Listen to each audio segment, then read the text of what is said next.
Bienvenue sur Divergent en Arborescence, où chaque rencontre révèle des mondes cachés. Ici, nous donnons la parole à ceux qui osent explorer l'inconnu. Experts visionnaires, penseurs hors normes et chercheurs de vérité. Que vous soyez fasciné par le potentiel humain, l'intelligence émotionnelle, ou attiré par l'inexpliqué, de l'ufologie aux mystères paranormaux, chaque épisode est une porte vers l'inattendu. Préparez-vous à voir au-delà des évidences. Abonnez-vous et plongez dans des conversations qui éveillent la curiosité, l'intuition et l'imagination.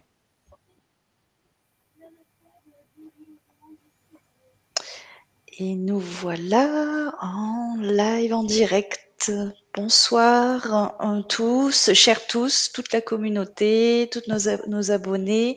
Sur nos deux chaînes, nous diffusons ce soir en simultané. Et nous avons encore le plaisir de recevoir notre cher ami Paul Ponceau. Alors, ce soir, on va traiter d'un sujet en particulier, mais je vais d'abord laisser introduire Paul Ponceau, qui a des petites annonces à faire pour ses prochains séminaires et conférences. Donc, je te laisse la parole, Paul, pour nous en dire un peu plus et nous donner tous les détails. Bonsoir Stéphanie, bonsoir Tony, bonsoir Jeanne. En tout cas, c'est un plaisir d'être avec vous ce soir. Donc oui, j'ai plusieurs petites choses au programme. Donc première chose, le samedi 14 décembre de 18h à 22h, j'ai un webinaire en direct donc sur un thème fascinant, la Grande Tartaria, et surtout les implications de la Grande Tartaria avec le présent, et notamment le reset de la Tartaria avec le reset présent. Donc, si ça vous intéresse, vous allez sur le site livreetdubonheur.com et vous avez le webinaire qui est en première page. Vous cliquez dessus, vous suivez la procédure pour vous y inscrire. Et c'est vraiment un webinaire avec de l'information inédite que je n'ai pas donné en conférence et que je n'ai pas donné non plus dans les podcasts. Donc, venez nombreux.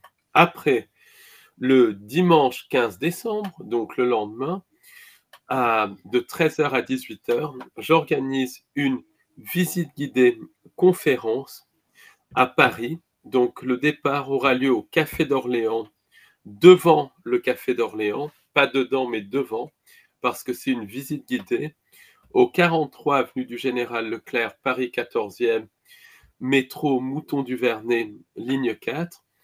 Et là, je vais parler d'un thème hyper passionnant, c'est la magie du chaos, le lien avec le symbolisme, le lien avec le monde du cinéma et le lien avec le ciblage en réseau. Donc ça, c'est une chose. Et pour 2025, parce qu'on y est bientôt, le samedi 4 janvier 2025, je vais organiser une conférence en présentiel au Café d'Orléans sur le thème du reset.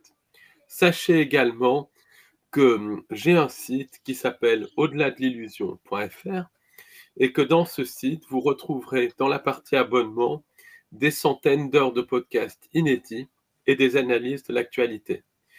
Donc, demain, je vais sortir une analyse de l'actualité sur les événements au Proche-Orient notamment, mais sur beaucoup d'autres événements. Et puis, j'ai aussi fait un podcast ce week-end sur le lien entre l'Internet et un rituel d'évocation des entités qui ont généré cette matrice. Donc, n'hésitez pas à vous y abonner. C'est beaucoup d'informations. Et n'hésitez pas à aller voir le site, la chaîne Odyssée. Venez à nos conférences, à nos visites guidées.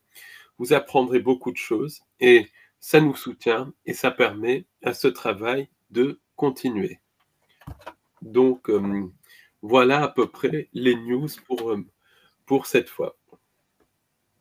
Ok, pour le mois de décembre, avant les fêtes. Pour le mois de décembre et début janvier, Ok. et pour après les fêtes.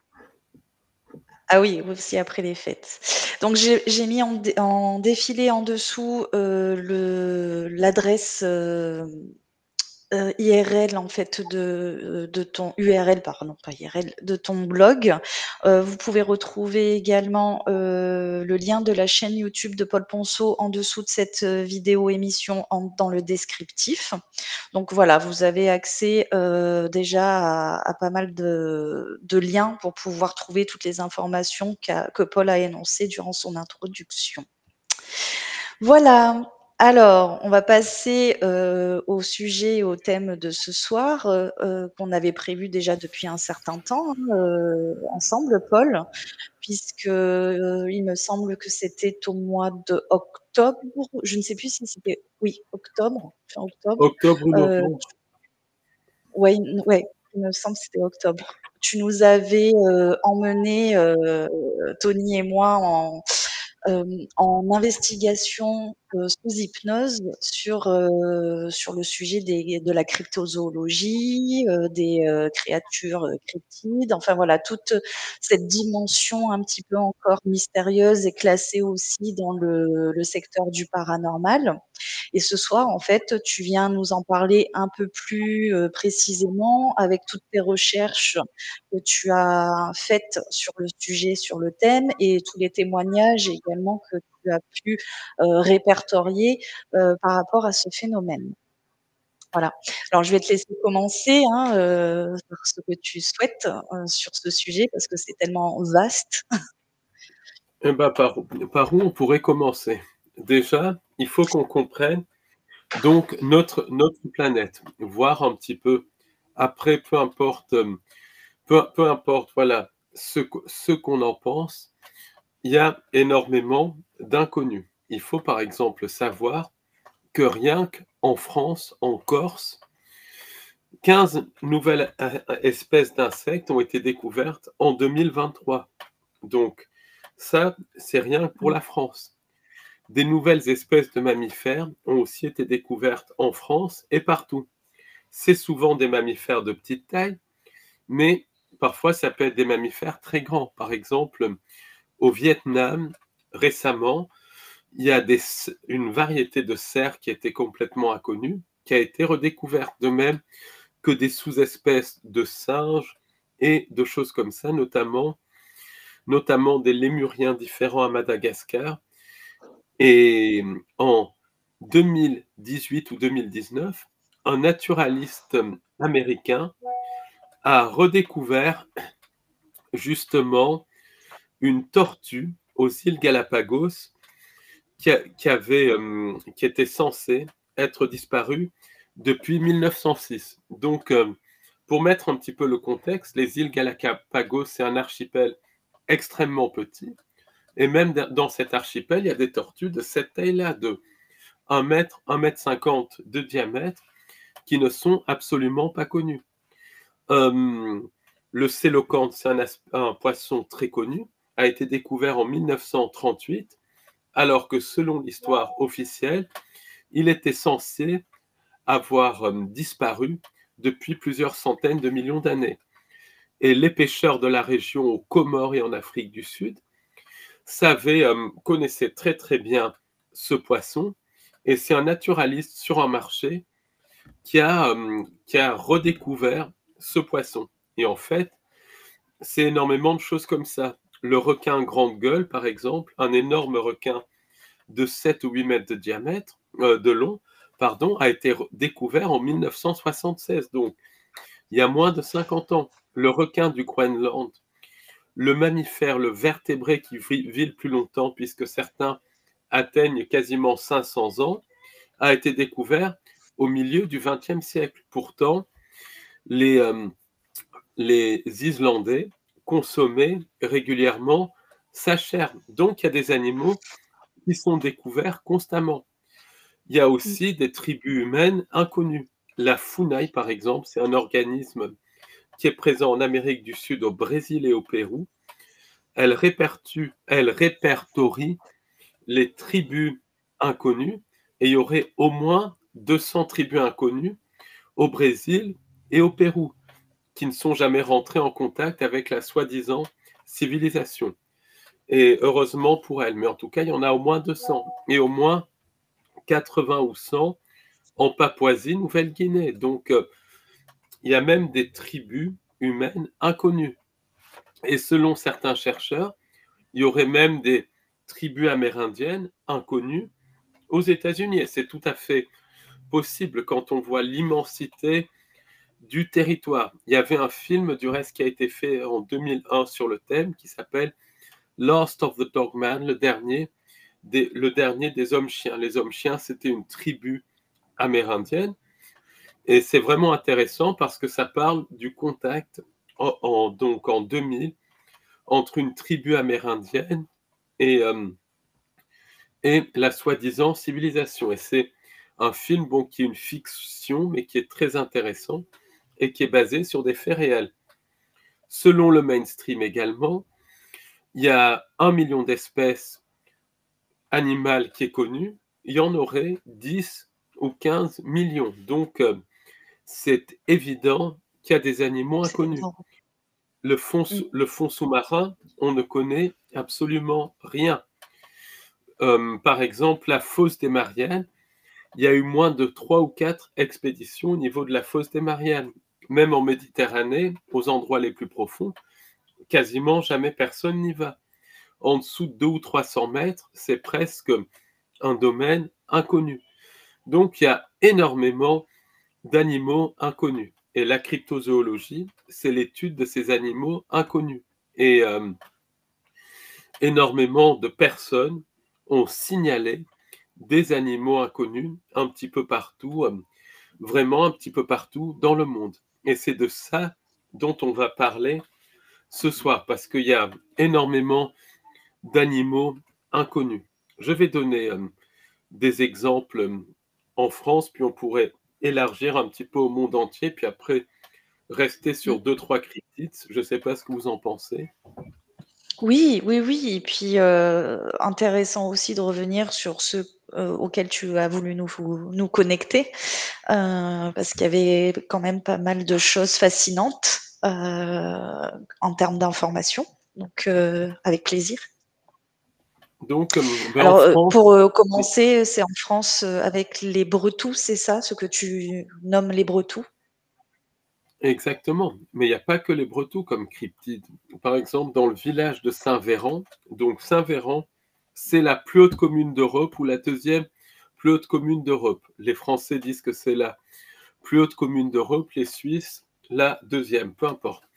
C'est un village qui a plus de 2000 mètres d'altitude, qui est situé dans les Hautes-Alpes, pas loin de la frontière italienne. Et dans ce village, il y a un mystère. Il y a un lézard géant qui a été aperçu et qui continue d'être aperçu. Donc, c'est le Tetselsworm. Donc, c'est un lézard qui fait à peu près cette taille, donc très grand pour les espèces européennes. Et d'après les descriptions, qui remontent au 18e, 19e siècle, ça ressemble au monstre du Gila. Le monstre du Gila, c'est un lézard américain, donc du désert de l'Arizona, et c'est un lézard venimeux. Et ce qui est intéressant, c'est que les anciens, donc en France, en Suisse et en Autriche, qui ont vu le Tsetselshorn, disaient que c'était un lézard venimeux. Donc c'est une espèce inconnue française. Et il y a une autre espèce dont on va beaucoup parler, c'est les bretous ou hommes sauvages. Alors, ces bretous sont signalés dans le sud-est de la France, mais aussi dans le sud-ouest de la France, essentiellement dans les régions montagneuses, donc les Alpes et les Pyrénées. Les bretous, c'est quoi? C'est le Bigfoot français, mais en fait, le terme est inadapté parce que ce sont des humains, parce que c'est une humanité parallèle de petite taille, 1,30 m à 1,40 m. Et tout au long de l'histoire, ces bretous ont été signalés. Et jusqu'à une époque récente, ils coexistaient avec les villageois. Il y avait un anthropologue français de l'Isère qui s'appelait Charles Joistel. Et dans les années 50, il allait collecter des témoignages de personnes qui avaient rencontré des Bretous. Il allait dans le Val-Gaudemar, donc cette vallée perdue des Hautes-Alpes sur laquelle on avait enquêté. Je ne sais pas si tu te rappelles, Stéphanie. Il allait aussi dans la Drôme, en Isère aussi, un petit peu dans toute cette région. Et il a recueilli énormément de témoignages. Et c'est vraiment fabuleux parce que il recueillait des témoignages de personnes qui étaient très souvent nées au 19e siècle, donc plutôt des anciens, et eux parlaient d'une coexistence entre les humains et les Bretons. Par exemple, des humains faisaient garder leur troupeau de moutons par les Bretons.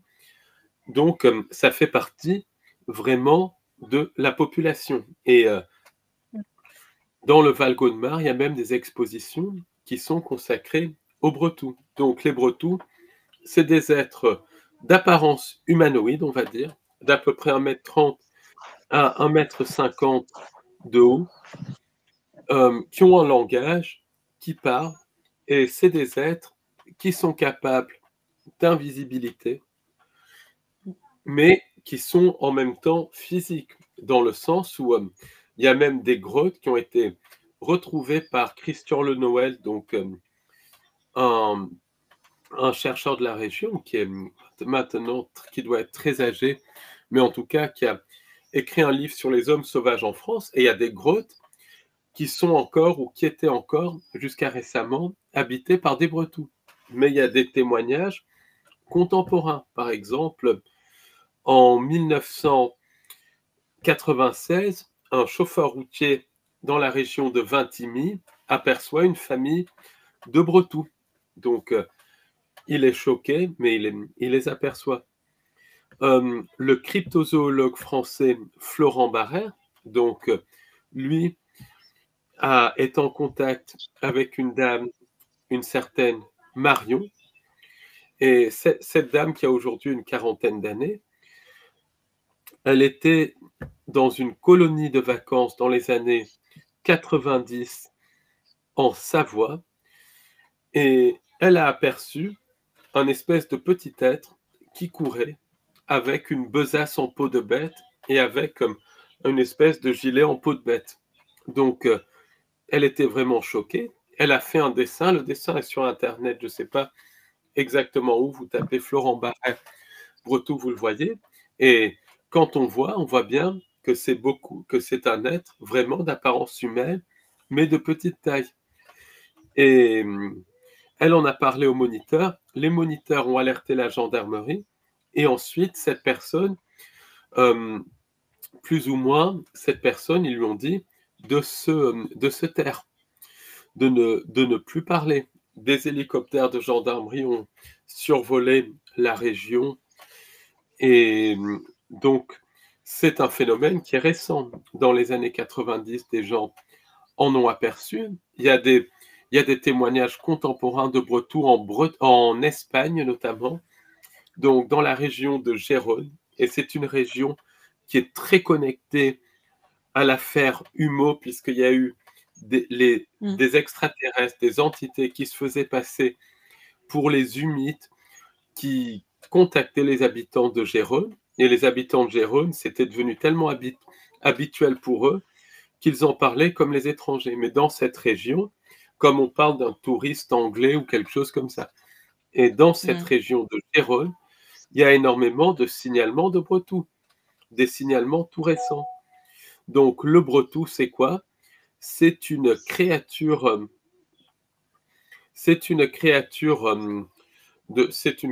d'apparence humaine, mais c'est une humanité parallèle. Simplement, beaucoup de témoignages à propos de ces cryptides sont détournés, déformés, pour qu'ils passent pour des singes, pour qu'ils passent pour des créatures, pour des créatures non humaines, alors que l'on a affaire à une humanité parallèle. Et c'est vraiment le grand tabou, que ça remet en question la théorie de l'évolution, c'est connecté. Enfin, il y a plusieurs niveaux, mais c'est une humanité parallèle, mais physique, aussi physique que nous, mais qui a des pouvoirs psychiques. Et ça, c'est pas sorti du chapeau.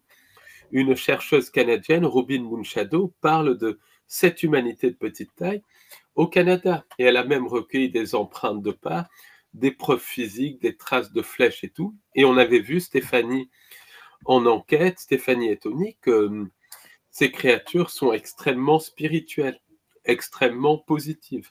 Et ça, Oui, ça confirme. j'allais mettre ma petite contribution verbale sur ce que tu rapportes, qui fait totalement cohérence avec ce qu'on avait en effet observé en termes d'information. Moi, ce que j'avais retenu de ces êtres-là, c'est qu'ils étaient doués et dotés d'une extrême intelligence, mais pas une intelligence purement intellectuelle, mais émotionnelle. C'est-à-dire qu'ils avaient une maîtrise parfaite de leur système émotionnel et qu'ils le maîtrisaient à la perfection. Et on avait ressenti que ces êtres-là étaient en même temps, c'était une pure émanation de vibratoire à ceux qu'ils se présentaient, de pouvoir transmettre. C'était pas explicable de manière conceptuelle, mais transmettre cette vibration d'intelligence en fait. Et mais que tout le monde ne pouvait pas, bien sûr, avoir accès à ces êtres-là, physiquement parlant, puisque, ils switchaient, ils avaient la capacité de switcher d'une dimension à une autre, c'est-à-dire de la nôtre à, une qui leur appartient d'ailleurs, hein. Oui, et du Voilà. reste, ce que tu dis, Robin Moonshadow, donc une chercheuse canadienne, le confirme totalement. Ils ne se font voir que quand ils ont envie d'être vus. C'est vraiment une humanité parallèle. Donc, j'ai poussé un petit peu mes recherches plus Ils nous loin observent. et je suis tombé sur un ouvrage de Suzanne Martinez, donc, qui est une universitaire américaine, et elle a parlé dans son ouvrage, dont je n'ai pas le titre en tête, mais qui est vraiment passionnant, qu'il y avait une civilisation globale d'êtres de petite taille qui étaient très certainement connectés à l'Atlantide, Tartaria et tout, extrêmement positifs, et qu'on en trouve des vestiges un petit peu partout. Et c'est vrai que dans le folklore, il y a toujours, cette relation avec des êtres de petite taille.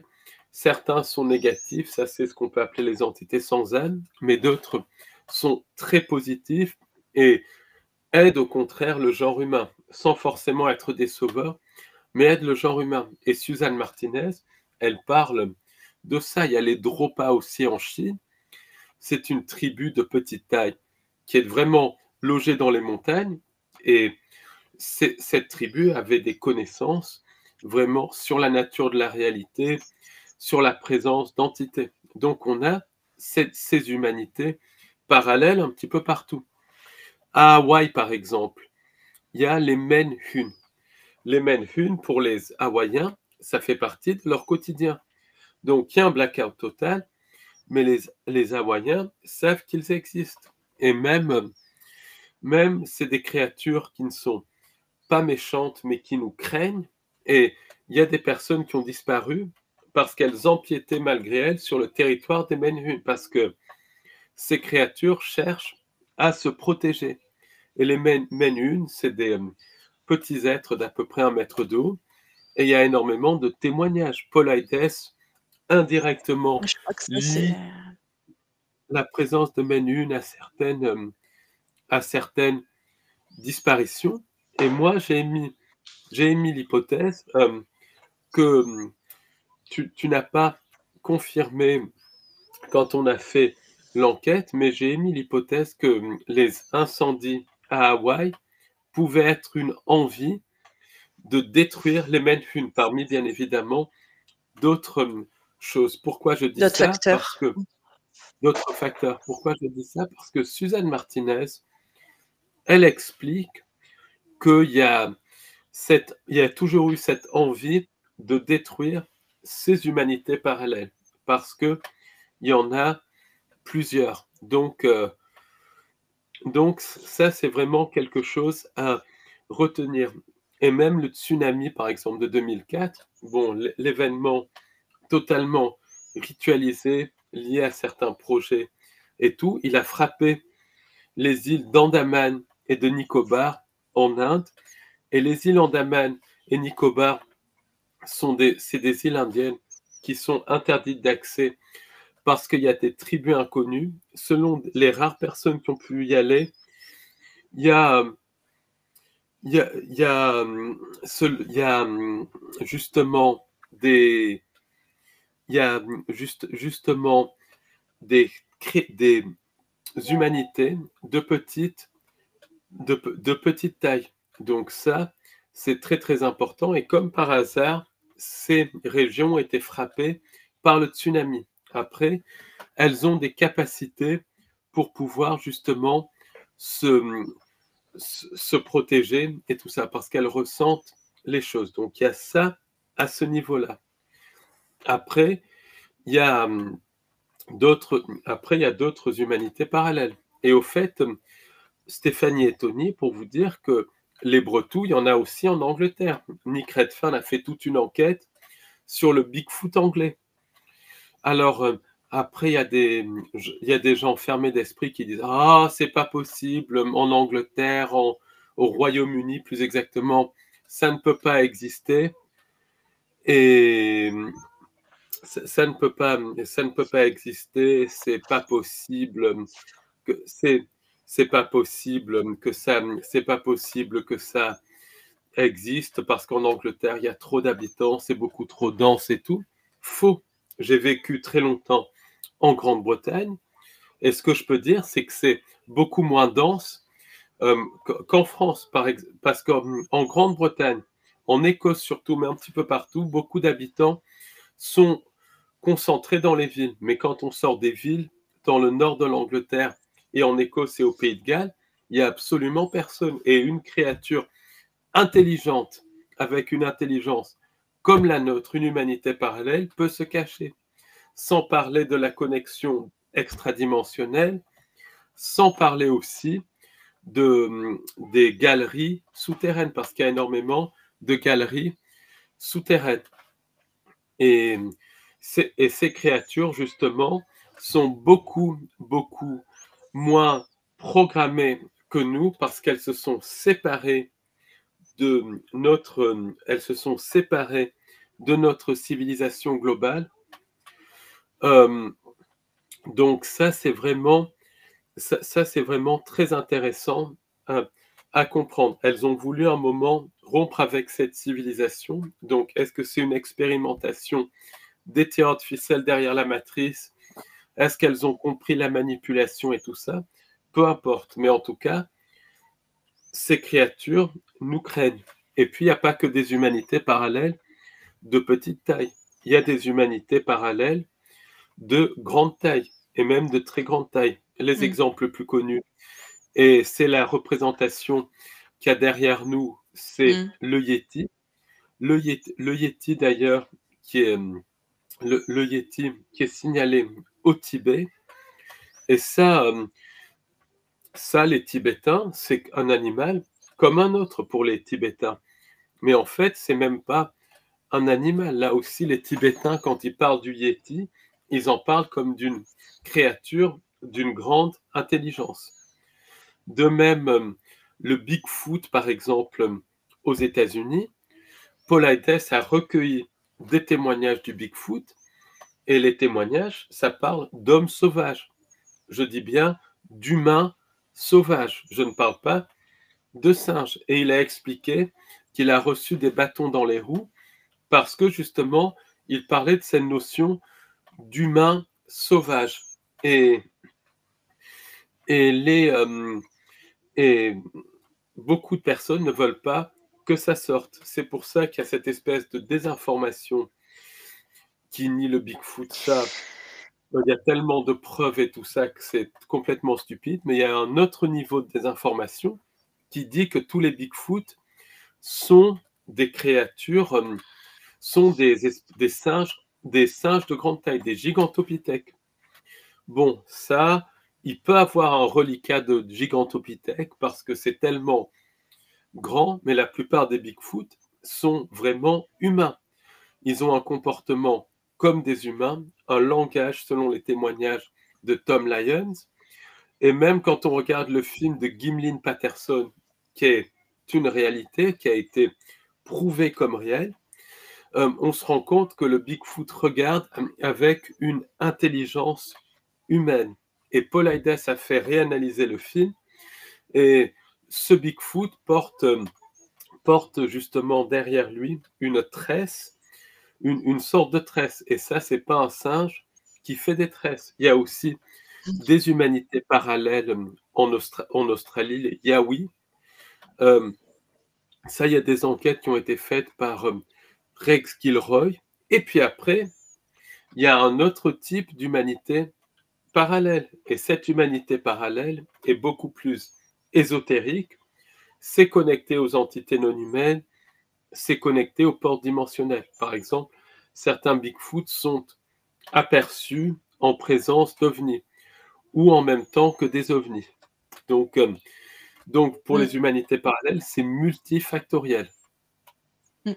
D'ailleurs, il y a une question d'un abonné de Nicolas, et je me permettrai aussi d'ajouter une interrogation aussi sur ça, qui dit comment ces créatures de monde parallèle arrivent ici et surtout restent ici et pourquoi on ne peut pas faire pareil.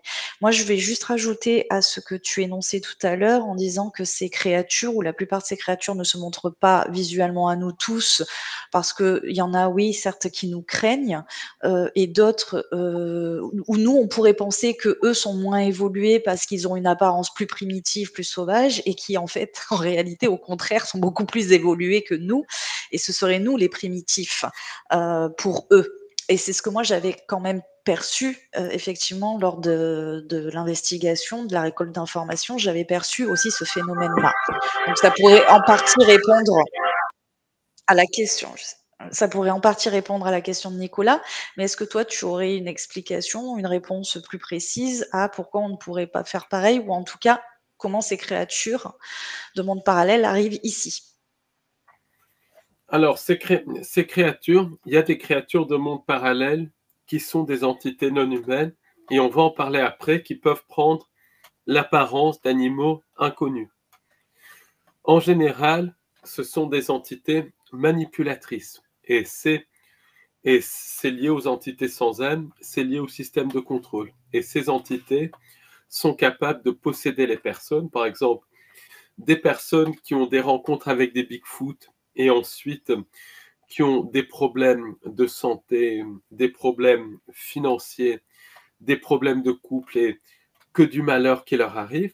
Ça, c'est clairement qu'ils rencontrent des entités non humaines qui se font passer pour des Bigfoot. Donc ça, on en parlera. Il y a cette composante d'entités non humaines, d'entités sans âme qui sont capables de modifier leur apparence. Mais aujourd'hui, on va parler des Bigfoot authentiques, des humanités parallèles authentiques. Alors, certaines d'entre elles sont effectivement des humanités qui vivent dans cette dimension, mais qui arrivent à se cacher de nous. Certaines maîtrisent des technologies, d'autres ne maîtrisent pas des technologies. Et comme tu as C'est dit, purement Stéphanie, vibratoire. certaines ont des pouvoirs psychiques beaucoup plus développés, donc sont C'est capables ça.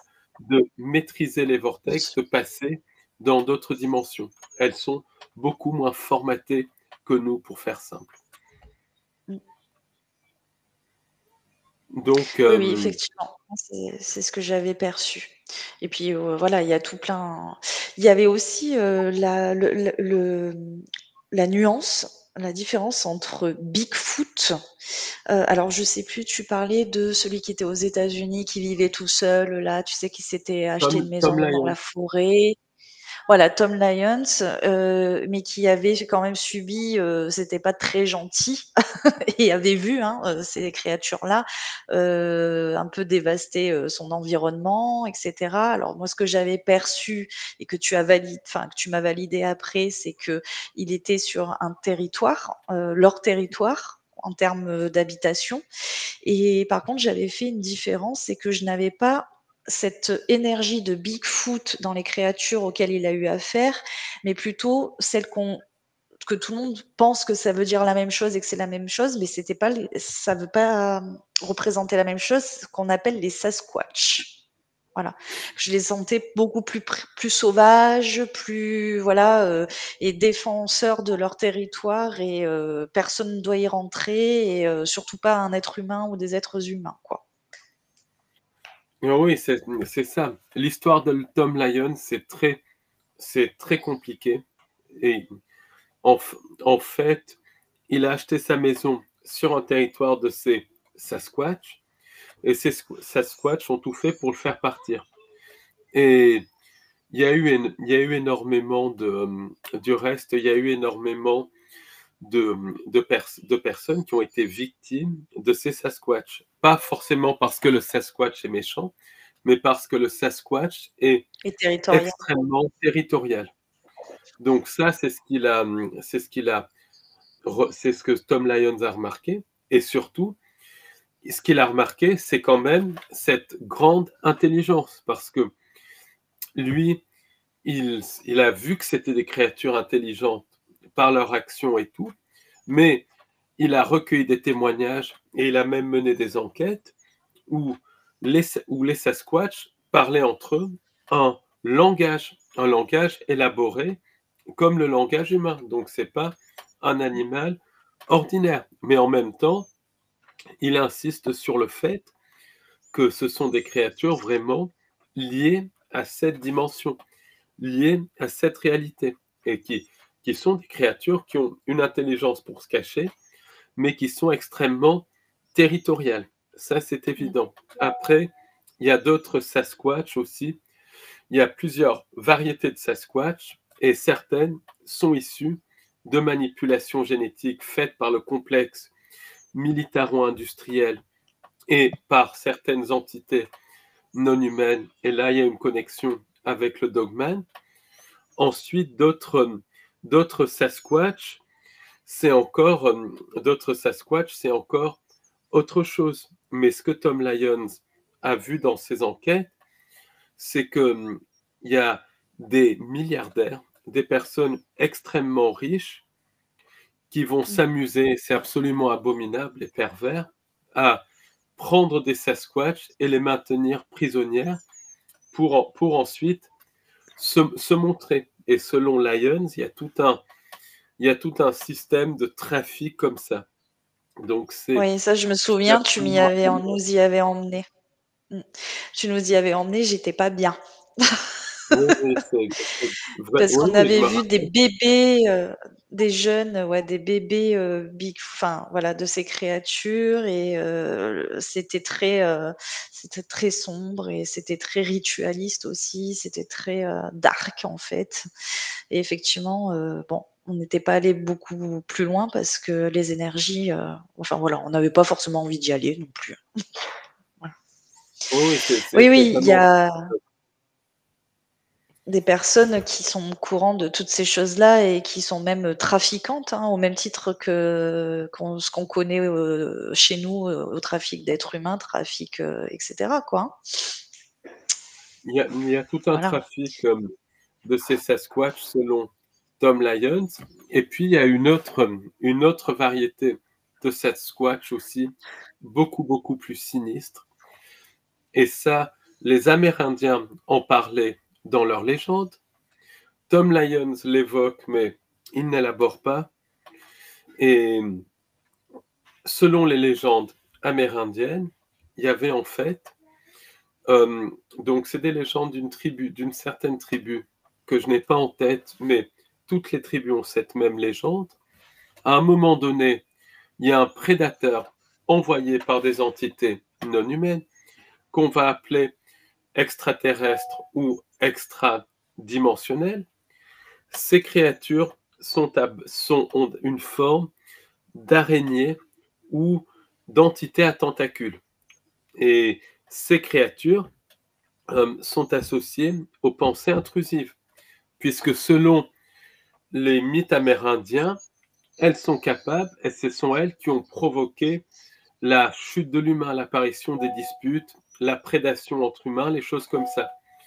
Et elles étaient envoyées par d'autres créatures. Donc ces entités sans âme. Et ça, je peux le confirmer, puisque j'ai eu le témoignage d'une infirmière, Lynn Monette, qui perçoit les entités derrière les pensées intrusives, et elle décrit ces entités comme ayant l'aspect de crabe. Donc le crabe, les tentacules, et les crânes ressemblent aux araignées de mer. Toi-même, tu as parlé des créatures à tentacules qui sont capables de perturber nos pensées. Ça a été confirmé par Nagiste, et Léna aussi a perçu de ces créatures sur certaines personnes. Et il se trouve que ces personnes avaient des pensées intrusives. Donc il y a des confirmations par plusieurs sources. Ces créatures avec des tentacules de type araignée sont capables d'agir au niveau astral, au niveau psychique et au niveau physique. Donc elles peuvent agir à plusieurs niveaux parce que c'est des créatures synthétiques. Elles sont capables de modifier nos pensées, notre ADN, et elles peuvent aussi s'assembler pour former des créatures de grande taille. Et les elles peuvent se Amérindiens, répliquer.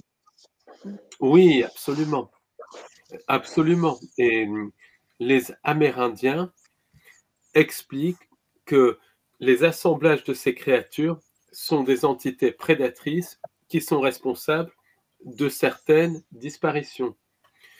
Et ces entités prédatrices, quand elles s'assemblent, vont manger des humains, manger des mammifères, et elles vont prendre l'apparence d'humains. Et certains Sasquatch sont en fait des créatures qui ont utilisé l'ADN humain pour modifier leur forme. De même que certains Dogmen sont ces créatures qui ont mangé de l'humain et mangé du canidé. Voilà, je parle un peu crûment, mais c'est ça, et qui prennent cette forme de Dogman. Et c'est pour ça qu'il y a des Sasquatch qui sont prédateurs et des Dogmen qui sont prédateurs. Et le Dogman aussi, c'est multifactoriel.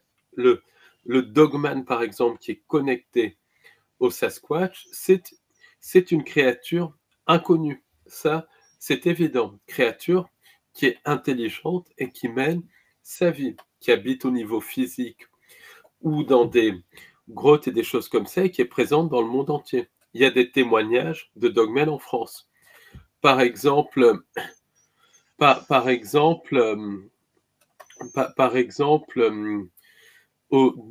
dans la région de Carpentras, il y a eu des apparitions de Dogmen. Ça, c'est connecté C'est tout au près de plateau de chez moi, l'Albion. tout ça. Oui, justement, entre Carpentras et le plateau de l'Albion, il y a une route qui monte, et dans un certain village donc, qui est là, il y a eu une apparition de Dogman. Et ce Dogman s'est connecté au plateau de l'Albion, s'est connecté à la Blagou et s'est connecté à ces entités de type araignée pour diverses raisons que j'explique justement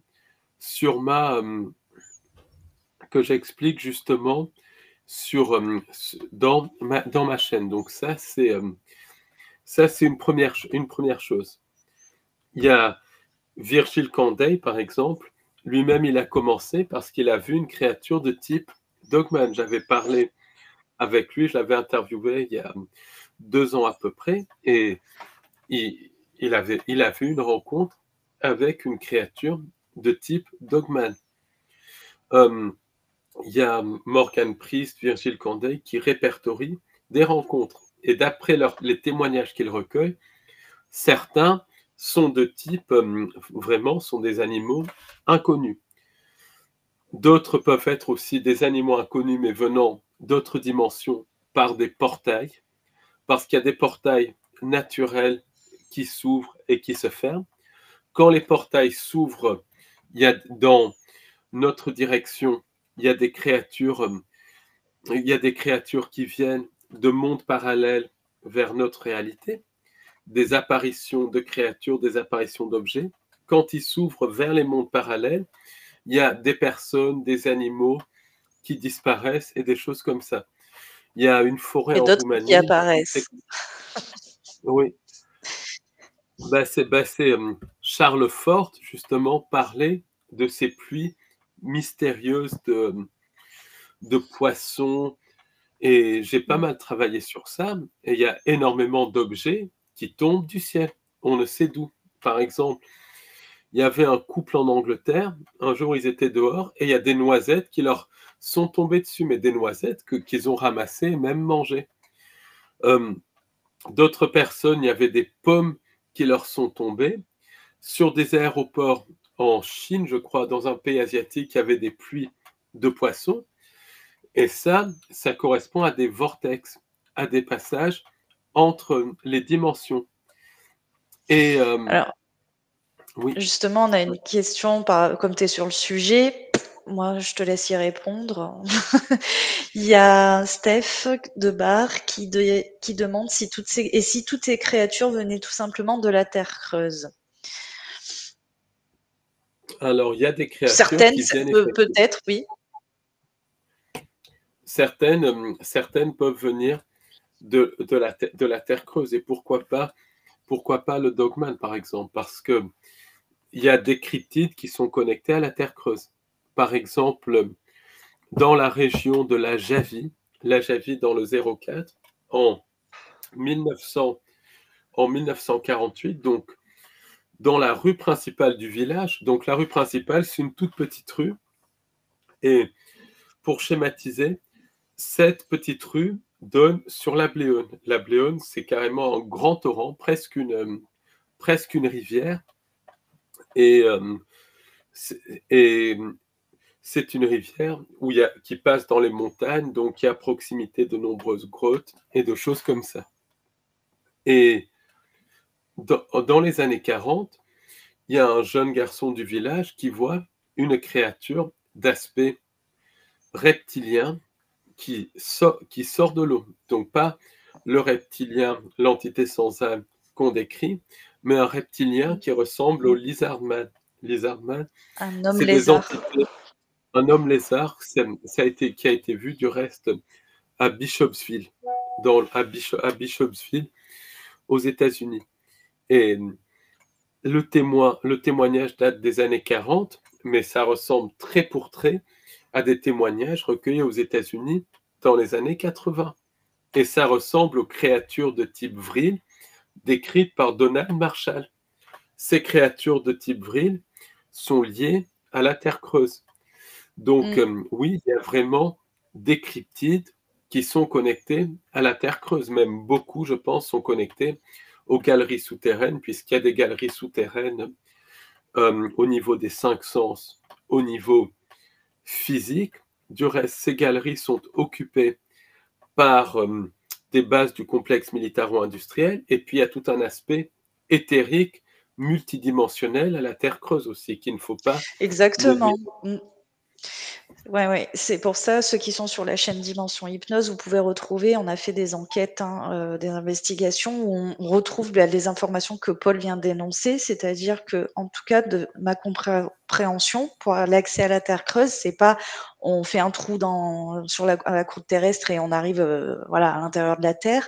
C'est plutôt une question de plan de fréquence, de vibration, de vibratoire, voilà, un plan de fréquence bien précis qui peut s'ouvrir, voilà, et on passe dans une autre dimension, comme si la Terre c'était comme un millefeuille en fait avec plusieurs dimensions. Voilà. Et en ce qui concerne les hommes lézards, on a fait aussi une enquête, Paul, où on avait pu répertorier, et attention, on n'a pas la vérité absolue avec l'outil hypnose. Je le précise tout de même, mais ce sont des informations qui ont pu apparemment aux 4 coins du monde être vérifiées avec cet outil-là. Et les premiers habitants, moi ce que j'avais identifié, c'est que les premiers à qui la Terre pourrait appartenir, ou en tout cas les premiers habitants, seraient l'espèce des reptiliens terrestres, qui n'ont strictement rien à voir avec les fameux reptiliens de l'univers, enfin je sais plus comment on les appelle, les dracos, etc., qui sont pas du tout du même plan et qui n'ont pas du tout les mêmes valeurs et les mêmes principes d'évolution. Voilà. Pour moi, j'avais identifié que ces reptiliens-là avaient gardé une connexion à ce qu'on appelle une conscience, à ce qu'on appelle à l'évolution en termes de vivant, quoi. Bah, du reste, pour les Asiatiques, c'est une certitude. Il y a les hommes lézards, par exemple, les Nagas, étaient décrits dans les mythes indiens, les mythes chinois. Certains étaient très négatifs, mais d'autres beaucoup moins négatifs. Ils sont aussi associés à certains arbres, à certains lieux. Et ce qui est intéressant, c'est que John Keel, qui a parcouru le monde à la recherche de toutes ces énigmes, parle de cette civilisation d'hommes lézards extrêmement anciennes, qui n'ont rien à voir, comme tu dis, avec les reptiliens d'autres dimensions. Mais tous ces hommes lézards terrestres ne sont pas non plus positifs, c'est différent. Alors, je fais un peu interagir le chat, Paul, hein, d'accord? Parce que pour revenir sur des questions que tu as, sur des informations que tu as énoncées. On a Cindy qui doit attendre depuis un moment que sa question passe. Nous dit qu'il existe ce que l'on appelle, on reste en France là, hein, le basa jaune, je sais pas comment on le prononce, Yéti dans le 64, très intégré au folklore basque et qui serait toujours présent dans certaines forêts, se rendant parfois visible ou invisible aux yeux humains. Alors tout à l'heure, tu parlais, peut-être que tu as répondu entre autres de l'Espagne. Les Pays basques sont quand même un peu reliés à tout ce qui est catalan, etc. Est-ce que ça peut en faire partie aussi? Y aurait-il un lien aussi avec la nationalité des personnes, enfin leur culture et ainsi de suite? C'est une Moi, question je qui me pense vient que c'est là. un phénomène qui est transculturel, ça c'est clair. Et le bassa jaune, j'en ai entendu parler, puisque Florent Barrère en parle, et les descriptions, la description de ces créatures dans le sud-ouest de la France, Pays Basque, correspond vraiment aux Bretons du sud-est de la France. Et donc oui, pour moi, c'est évident que ces créatures existent, qu'elles sont là et qu'elles sont au-delà des frontières, qu'elles sont un petit peu partout dans le monde. Simplement, il y en a moins qu'avant, mais il y en a qui ont réussi à se cacher, qui sont une sorte de civilisation parallèle. Et il y a Val Keneni qui pose une question aussi, en France toujours. On parle aussi de alors ça je connais absolument pas, la vouivre ou la vivre, je sais pas si tu connais Paul, en fonction des régions, La fouille, cette ça me dit créature quelque est-elle chose. réelle? Moi ça me dit absolument rien. Oui, la La vouivre, vouivre. alors,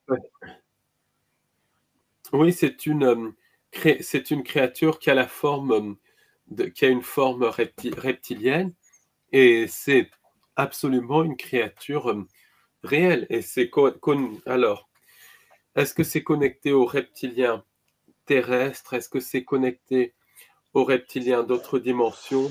Est-ce que c'est connecté à d'autres types d'entités? Je n'en sais rien, mais la vouivre, c'est lié à la fée Mélusine. La fée Mélusine qui avait cette espèce de queue reptilienne et qui se transformait tous les samedis, je crois, samedi du reste, symboliquement le jour de Saturne, en reptilien. Il fallait pas que son mari la voie, et puis lui, il était curieux, il l'a vue, et puis après, elle est repartie. Or, Mélusine, c'est quelqu'un qui a vraiment existé.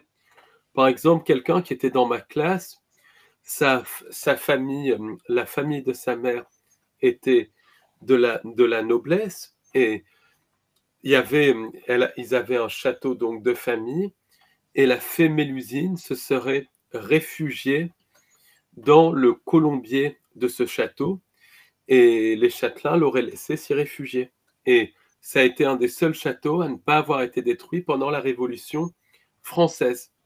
De toute manière, ces créatures, ces vouivres sont connectés à des lignées nobles, donc on voit la connexion avec le phénomène reptilien. Et Mélusine, ça a donné la famille des Lusignan, famille Lusignan qui est très très connue. Il y a eu toute une enquête qui a été faite par un auteur canadien, David Livingstone, sur cette famille, sur ses liens justement avec les sociétés secrètes et tout, dans un livre qu'il a écrit il y a une vingtaine d'années. Oui. Les Lusignans. D'accord. Après, il me semble que la vouivre, on retrouve la symbolique au niveau de certaines cathédrales, sur les façades et ainsi de suite, il me semble. Parce que ils associent ça avec, comment on appelle ça? Les gargouilles. Alors, les gargouilles aussi, il y a énormément de choses à dire sur le symbolisme de la gargouille, et c'est toujours multifactoriel. Les gargouilles, c'est un animal extradimensionnel, une créature extradimensionnelle qui du reste est encore vue, notamment dans les pays du Moyen-Orient, qui est connecté au cimetière et tout. Ça, c'est une chose. La gargouille aussi, sur les cathédrales, ça fait référence peut-être à des protections contre des entités non humaines d'aspect reptilien. Après, il y a des gargouilles qui font référence au griffon, le griffon qui est connecté à l'emblème de la Tartaria pour diverses raisons. Et puis, comme on est dans la cryptozoologie, il faut savoir que les humains des temps anciens, ils représentaient ce qu'ils voyaient. Et quand il y avait des représentations de gargouilles, de choses comme ça, c'était des représentations de dinosaures, puisque les dinosaures ne sont pas éteints à la préhistoire. Si la préhistoire telle qu'on la connaît a existé, parce qu'il y a eu des manipulations, des resets et tout, les dinosaures, il y en a encore à l'époque contemporaine. Et certaines gargouilles, certains griffons, c'était tout simplement des gens qui rencontraient des dinosaures lors de leur voyage. Du reste, Marco Polo décrit des dinosaures, des choses comme ça. Et il y a encore des témoignages de dinosaures à l'heure actuelle. Il y a des photos de dinosaures qui ont été prises aux États-Unis. Et c'est pas des Photoshop et tout ça, c'est des photos qui ont été authentifiées par des cryptozoologues, vérifiées. En Australie, Rex Gilroy, un cryptozoologue qui a plus de 80 ans et qui a passé sa vie avec son épouse à faire ses recherches sur la cryptozoologie, a recueilli des témoignages d'aborigènes, mais aussi des témoignages de fermiers blancs. Donc on voit bien que ce n'est pas un phénomène culturel, c'est autre chose, qui ont aperçu ce qu'on peut appeler le burunjur. Le burunjur, c'est un espèce de dinosauridé ou une créature qui ressemble à un petit tyrannosaure rex. Ça paraît complètement fou, mais les témoignages sont là, et des témoignages contemporains qui sont récents. C'est pas des témoignages de folklore et tout ça. De même, Michel Ballot, un cryptozoologue français, a mené une expédition au Congo à la recherche du Mokele Mbembe. Et les habitants de cette région, donc c'est au fin fond du Congo, c'est des régions qui sont inaccessibles. Et les habitants de ces régions ne connaissent pas du tout les dinosaures et tout. C'est des régions voilà, tellement inaccessibles que Michel Ballot, quand il allait là-bas, il leur apportait des crayons, des médicaments, des choses comme ça, parce que c'est vraiment loin de tout.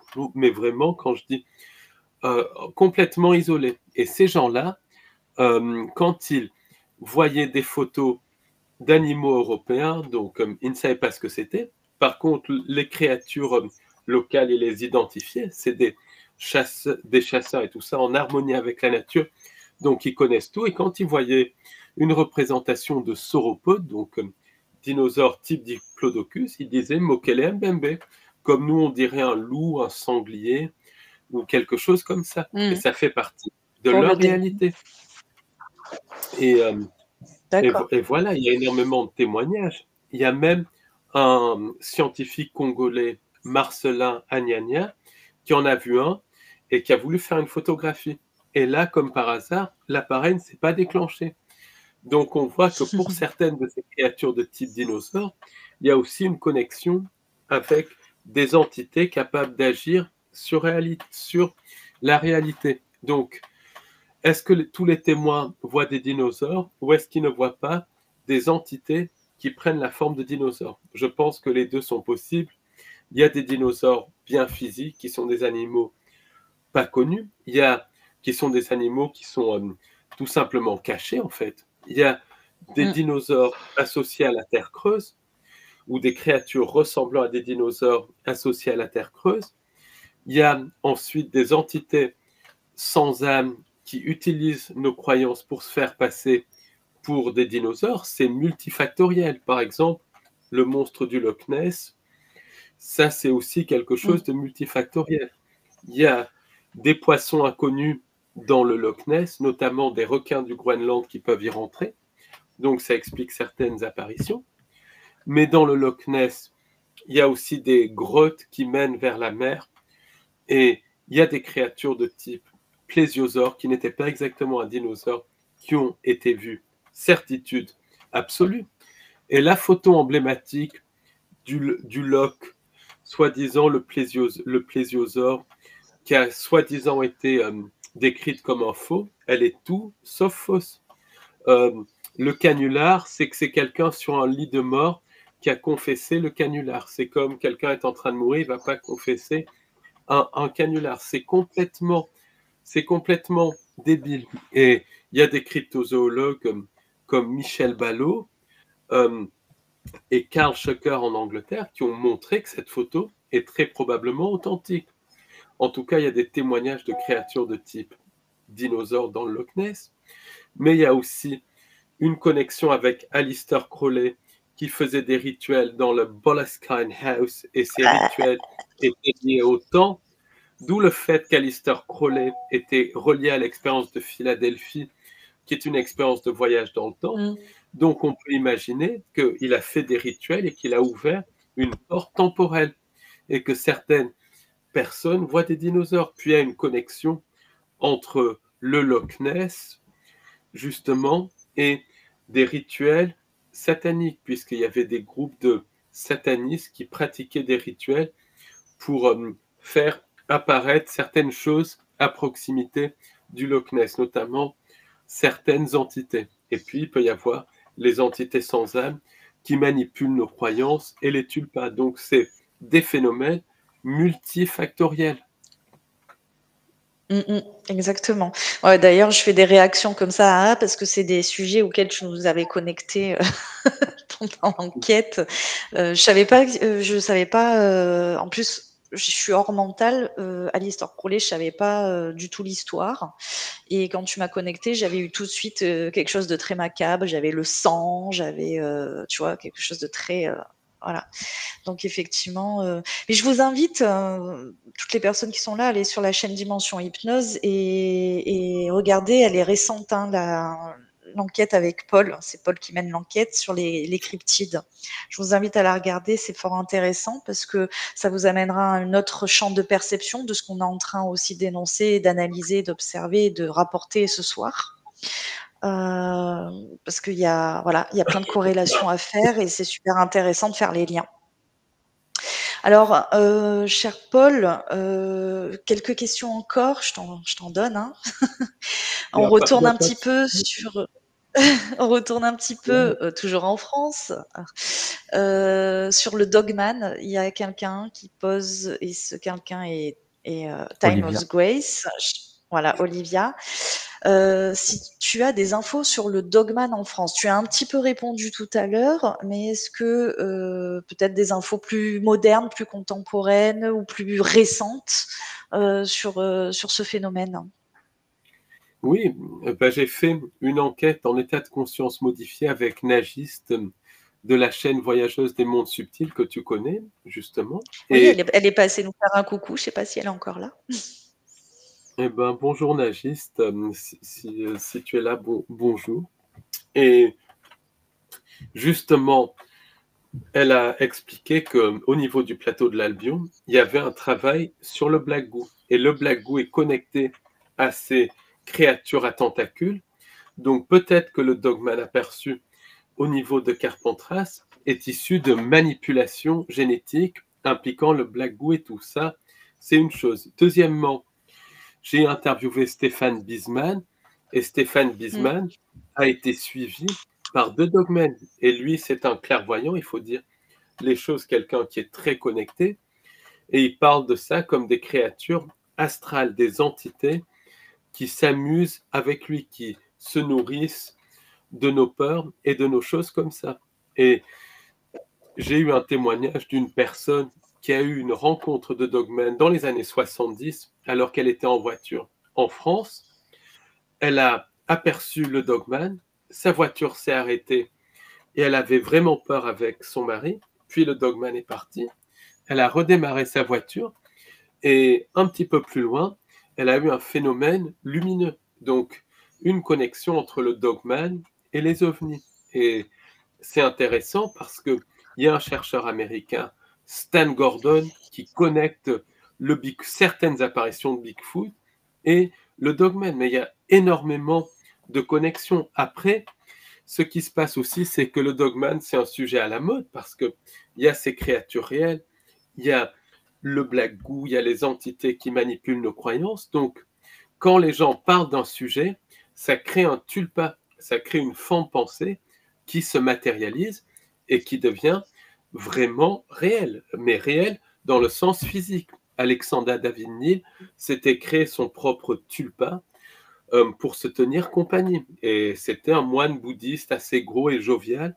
Et après, elle a perdu le contrôle de son tulpa, mais c'était quelque chose qui était réel.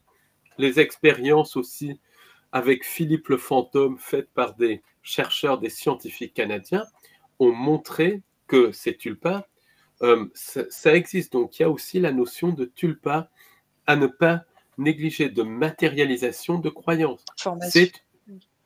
Oui, ça c'est parce que c'est vraiment multifactoriel. Il y a plusieurs types de dogmen et puis il y a des connexions avec la Terre creuse et des choses comme ça. Mais le dogman, oui, il faut s'y retrouver dans tout ça.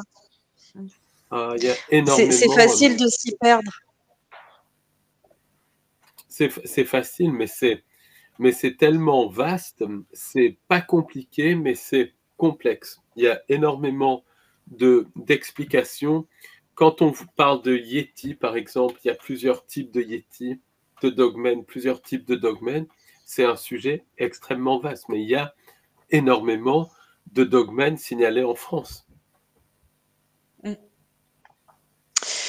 Alors, on a une autre petite question, toujours France.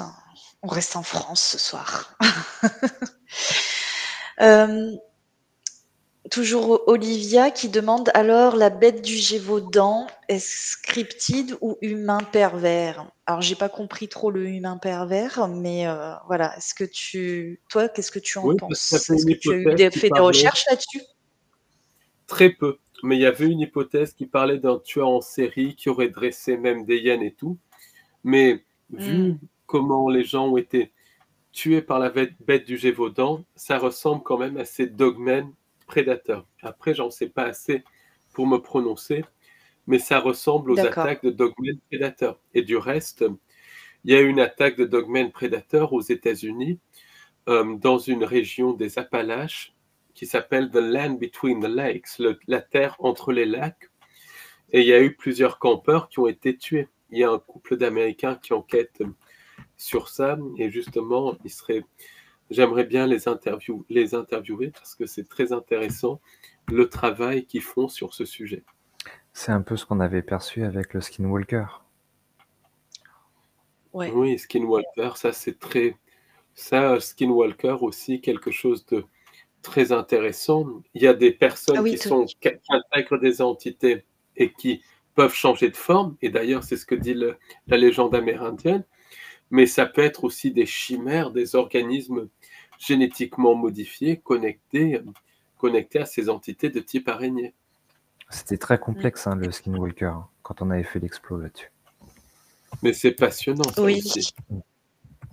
C'est vrai, ouais. C'est vrai qu'il y a eu pas mal Comme tu dis, c'est multifactoriel, multivectoriel. Il y a beaucoup de choses à prendre en compte, à faire attention aussi, à être vigilant dans l'interprétation des informations. Enfin, il y a énormément de choses où, voilà, ce qu'on peut comprendre, on le partage, et ce qui n'est pas forcément compris, il vaut mieux s'abstenir, on va dire. Voilà. Alors, je mets un dernier commentaire, une dernière question on avait épinglée. Après, on pourra retourner sur si tu avais encore des choses à dire, hein, Paul. On a Isa qui nous dit bonsoir à vous trois. Maintenant qu'on sait que toutes ces créatures nous entourent et peuvent nous apparaître, quelle attitude doit-on avoir? Les ignorer, faire demi-tour? Moi, personnellement, j'aurais tendance à dire, d'après ce que j'ai pu comprendre ou connecter, non physiquement bien sûr, déjà, elles n'apparaîtront pas volontairement à une personne qui n'est pas en capacité ou apte à les voir. Voilà. Et si jamais elles sont prises au dépourvu sur une vidéo, une photographie, ce n'est pas volontaire de leur part. Je pense qu'elles restent cachées, et comme on l'a bien énoncé quand même à une certaine partie durant l'émission, elles n'ont pas vocation, moi j'avais vraiment pas cette sensation qu'elles ont vocation à vouloir se mélanger avec nous, êtres humains. Pas du tout. Voilà. Pas du tout, d'après les témoignages que j'ai pu recueillir. Pas du tout. C'est vraiment des créatures qui nous craignent. Et surtout quand c'est des humanités parallèles. Et là, si on respecte nos distances, si on ne les embête pas, c'est un moment d'émerveillement. Par contre, si c'est des entités non humaines, là, elles peuvent littéralement posséder des gens. Il y a des gens qui ont eu énormément de problèmes suite à des rencontres avec des dogmens, des possessions partielles, des choses comme ça, parce qu'il y a plusieurs types d'entités, de dogmens, encore une fois. Donc, ça dépend de quelle bête il s'agit et tout, mais en tout cas, gardez nos distances. Ça répond. Tu viens de répondre, c'est pour ça que je l'affiche. Moi, je pense qu'ils ne sont pas forcément interférés par des involutifs, mais par contre, dans certains cas, le dogman peut interférer avec la personne qu'il contacte. Après, si c'est un animal inconnu, et il y a des dogmens qui sont des animaux inconnus, c'est comme si on voit un loup, par exemple, ou un ours, ou un lynx, un des grands prédateurs en France, en fait. C'est un moment d'émerveillement ou de peur en fonction, mais ça s'arrête là. Alors que si c'est un dogman qui est une entité non humaine, il peut absolument interférer avec nous, oui, absolument. Ça dépend du type d'entité. C'est ce que Stéphane Bisman expliquait justement. C'est dans l'interview que j'ai faite avec lui, il parle les récentes. du dogme astro, justement. C'est une interview qui est justement, elle est toute récente. Vous pouvez la retrouver sur la chaîne officielle de Paul Ponceau. Je te fais ta pub et tout, t'as vu, Paul? Merci. Je t'en prie, non mais c'est une blagounette. Alors, on a fait le tour des questions, Paul. Est-ce que tu avais d'autres peut-être témoignages ou infos à rapporter sur ce sujet ce soir? Parce que nous, on a fait le tour avec toi de ce que on a pu apprendre aussi avec toi, puisqu'on n'y connaissait rien. Personnellement, moi, j'y connaissais absolument rien en cryptozoologie avant qu'on fasse cette enquête. Est-ce que tu as d'autres choses qui peuvent te paraître importantes? Il y a un sujet très intéressant en crypto, enfin tout est passionnant en crypto, parce que il y a aussi des oiseaux géants qui sont aperçus. Par exemple, aux États-Unis, des personnes ont aperçu des oiseaux de 6 ou 7 mètres de diamètre. Il y a même des personnes qui se sont fait vraiment, il y a même des personnes qui se sont fait vraiment soulever par des oiseaux de 6 ou 7 mètres de diamètre. Donc ça, c'est un truc complètement fou aux États-Unis. Et des oiseaux de grande taille ont été aperçus un petit peu partout. Et ça, voilà, c'est le mythe de l'oiseau tonnerre qui est confirmé par les faits. Après, est-ce que c'est des entités? Est-ce que c'est des oiseaux inconnus? mais il y a un phénomène qui est cryptozoologique, qui est connecté aux entités et aux entités de type araignée et aux modifications génétiques, qui est connecté aux oiseaux. C'est le phénomène des hommes phalènes, des hommes mythes. Et ça a été popularisé par le livre de John Keel et le film qui a suivi, La prophétie des ombres, donc un film du début des années 2000. Et ces créatures existent vraiment. Beaucoup de personnes les ont vues et elles apparaissent très souvent avant des catastrophes, comme si elles se nourrissaient de l'énergie de ces catastrophes, et elles sont responsables de disparitions. Par exemple, il y avait une jeune fille et sa cousine qui étaient en train de nager dans un lac en Californie, et elles ont vu une de ces créatures arriver. La cousine de la jeune fille a été saisie, elle n'a jamais été retrouvée. Là, c'est pareil. Le shérif a été prévenu tout de suite, il y a eu un blackout total. Et ça, c'est un phénomène qui est intéressant, ces apparitions d'hommes-oiseaux et d'oiseaux géants, parce qu'il y en a de plus en plus. Et il y a énormément de types d'oiseaux géants. Il y a des oiseaux géants qui sont des animaux inconnus, des survivances d'oiseaux préhistoriques et de ptérodactyles. Ça, c'est le travail de Jonathan Whitcomb.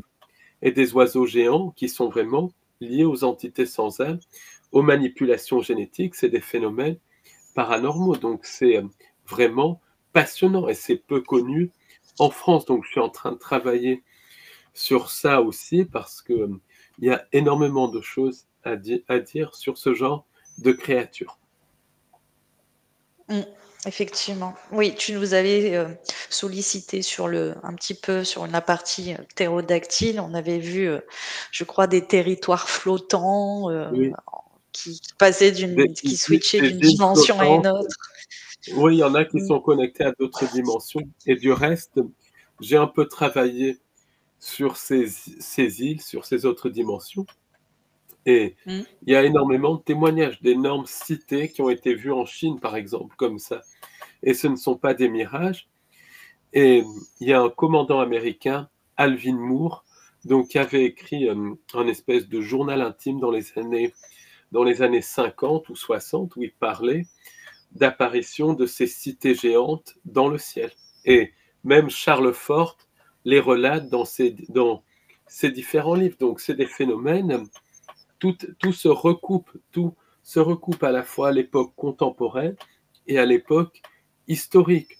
Parce qu'on a affaire à une réalité multidimensionnelle et à plusieurs dimensions parallèles qui, sous certaines conditions, se chevauchent. Je ne sais pas si tu as des informations dans tes enquêtes sur ça. Oh, on en a, si, je pense qu'on en a multiples. Mais après, voilà, c'est répertorié sur des explorations, c'est répertorié aussi avec des sessions d'accompagnement client, hein, puisqu'on observe toujours ces choses-là, beaucoup.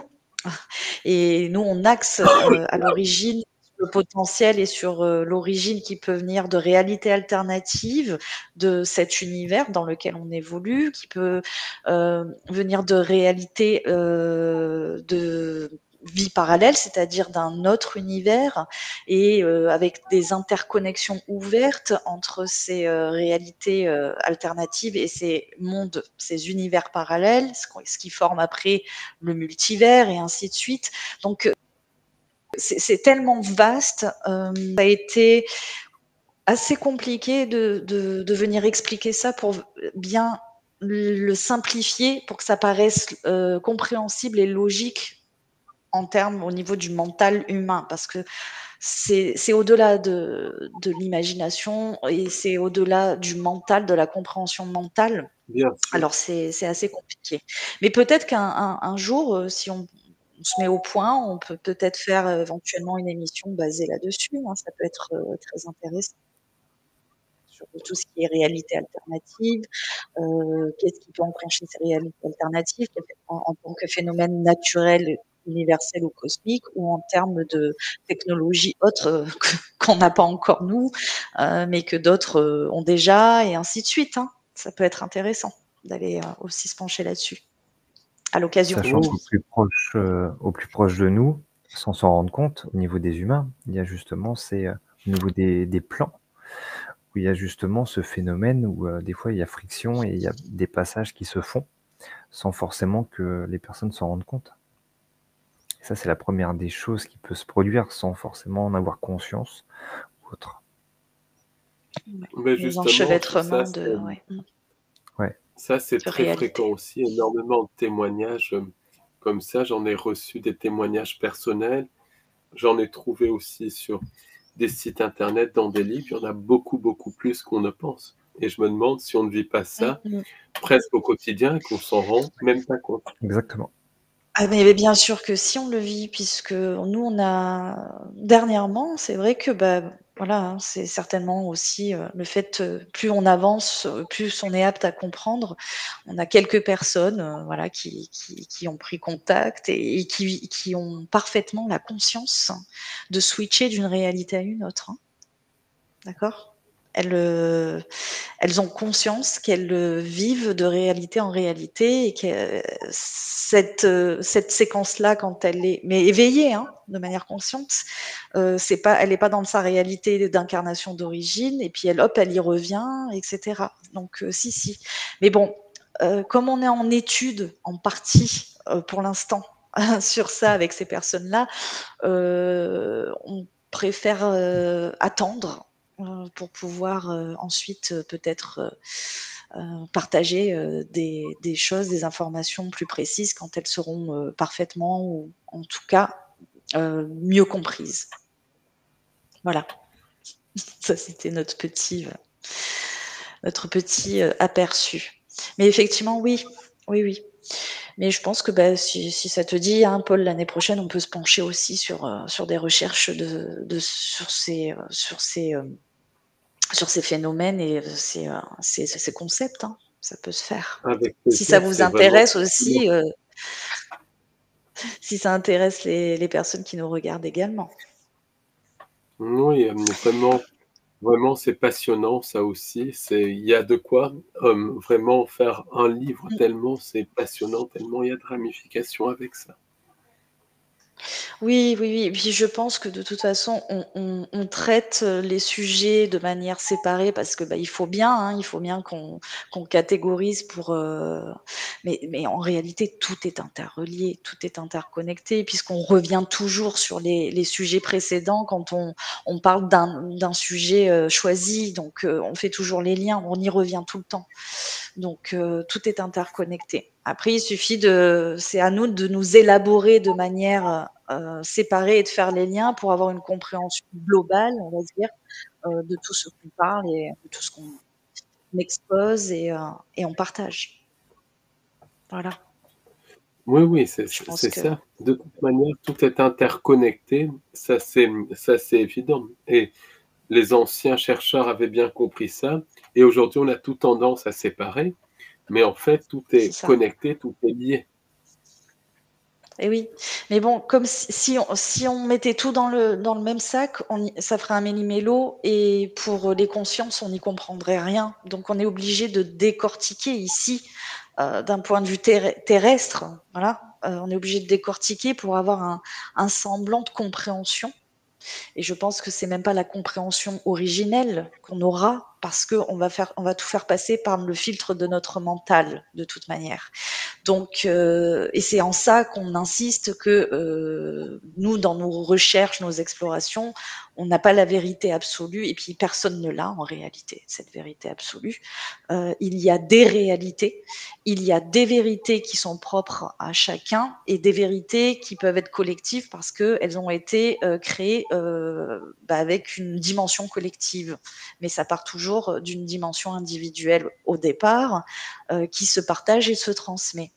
Donc, qui a la vérité absolue? Voilà. Oui, Je fais pas de personne. catégorisation. Oui, c'est ça. En tout cas, Personne ici là, sur Terre, et on ne personne. peut pas tout savoir. Ça, c'est évident, parce que plus on Ça. étudie ça, plus on se rend compte qu'on ne sait rien, mais strictement rien. Alors, Paul, un petit message s'adressant à toi de Nicolas qui aimerait faire part de son témoignage, pardon, sur les entités sans âme. et demande si on peut t'écrire et si tu recueilles les témoignages. Moi, je connais la réponse, mais je te laisse répondre. Il n'y a pas de souci. Bien évidemment. Donc, Stéphanie peut t'envoyer mon adresse mail ou tu peux m'écrire Elle à est là. pponceau@yahoo.fr. Donc pas fr4, mais pponceau@yahoo.fr. C'est Bibiche qui s'est trompé, qui a dû mal taper sur son clavier. Modératrice. C'est ça. C'est pponceau@yahoo.fr. Voilà. N'hésitez pas, si vous avez des témoignages à propos d'apparitions de cryptides, n'hésitez pas à m'en faire part. J'essaye de répondre à tous les témoignages. Parfois, je mets un peu de temps, mais je réponds vraiment à tout parce que c'est vraiment ça, par le témoignage, par les expériences, qu'on peut avoir les pièces de cet énorme puzzle qui est la cryptozoologie. Voilà. Pour moi, en tout cas, en ce qui concerne les questions ou les échanges sur le sujet, en tout cas pour ma part, je n'ai plus rien à énoncer. Paul, si tu as envie de continuer un peu ou si c'est assez et que c'est OK pour toi, que c'est assez étoffé sur le thème de ce soir, tu nous dis, comme ça je mettrai toutes les informations pour qu'on puisse te joindre ou regarder tes sites auxquels tu es affilié. Je pense qu'il y a tellement de choses à dire sur ce sujet. Et au revoir. Hop. Bloc. Oui, il y a beaucoup à dire sur le sujet. Oui, il y a tellement de choses à dire que voilà, il faudrait parler aussi des créatures inconnues du fond des mers. Il faudrait aussi parler des créatures du fond des mers, des requins géants aussi qui ont été aperçus, par exemple des requins de type mégalodon. Ça, il y a énormément de témoignages.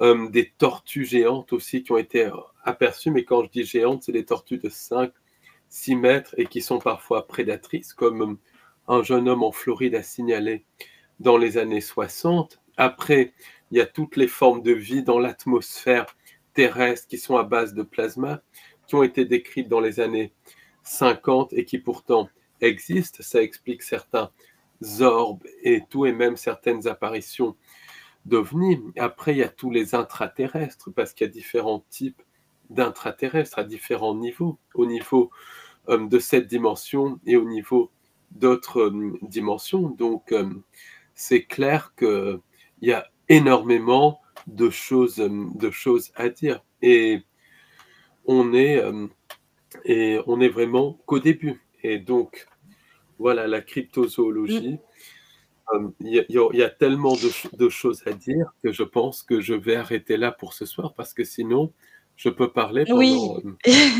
D'ailleurs, on avait prévu et on la fera, une investigation sur justement les abysses sous-marines, les créatures qu'il peut y avoir, inconnues, parce que c'est l'un aussi des endroits qui est totalement inexploré de notre chère planète Terre. Donc, ça serait intéressant d'aller jeter un petit coup d'œil. Puis peut-être qu'on reviendra sur le sujet la prochaine fois. On fera une partie 2. Avec plaisir. Alors, je vais vous mettre en banderole défilante en dessous le site, le blog site de Paul Ponsou. Il répertorie tous ses podcasts, ses vidéocasts sur multiples sujets de toutes ses recherches. Hein. C'est comme un blog où tu as tout archivé et tout catégorisé pour s'y retrouver. Donc, on vous invite à aller jeter un petit coup d'œil. Faut taper dans votre barre de recherche, par contre, directement www.au-delà-de-l'illusion.fr pour y accéder. Et la chaîne de Paul Ponsou officiel, la chaîne YouTube et la chaîne Odyssée, c'est pareil, hein, Paul, c'est Paul Paul Ponceau, c'est ça? Sur Odyssée? Alors, la chaîne Odyssée, vous tapez Au-delà de l'illusion ou Paul Ponceau, vous me trouverez sur Odyssée de toute manière. C'est Au-delà de l'illusion, ma chaîne Odyssée. Voilà. Et la chaîne YouTube. C'est Au-delà de l'illusion. Oui, mais ça, je l'ai mise, elle est en descriptif sous la vidéo de l'émission, hein, le lien de ta chaîne, Paul. Voilà. Je rajouterai éventuellement ton adresse email si on veut te contacter. Voilà, je rajouterai post-émission, tout ça dans le descriptif. Et de toute façon, on prévoit d'autres aventures ensemble, Paul, et on reviendra sur d'autres thèmes et même des investigations. Donc, on a encore du chemin à faire. Exactement. Et en tout cas, oui, beaucoup de chemin.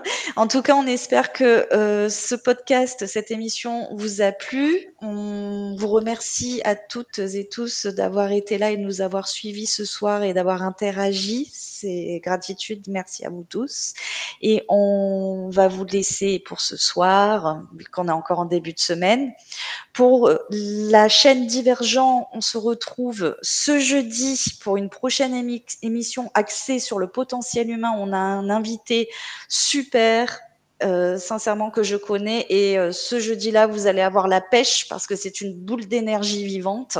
Donc, pour ceux que ça intéresse d'avoir la banane, la pêche et d'avoir des bonnes vibes, eh ben, rejoignez-nous ce jeudi sur la chaîne Divergent en arborescence. On vous passe le petit générique de fin et on vous dit à toutes et à tous une belle soirée. Et encore merci à toi, Paul, Merci, et Paul. toutes tes explications. Eh ben, merci à vous, merci de votre émission. Et puis, continuez, ça fait vraiment plaisir d'avoir des gens d'esprit ouvert comme toi et Tony, comme Gélico, comme Alexis. Ça fait plaisir. Merci, donc, Paul. vraiment continuez. Bonne soirée à tous. Merci, Tony. Bonne soirée. Bonne soirée. À bientôt. Restez avec nous, Paul.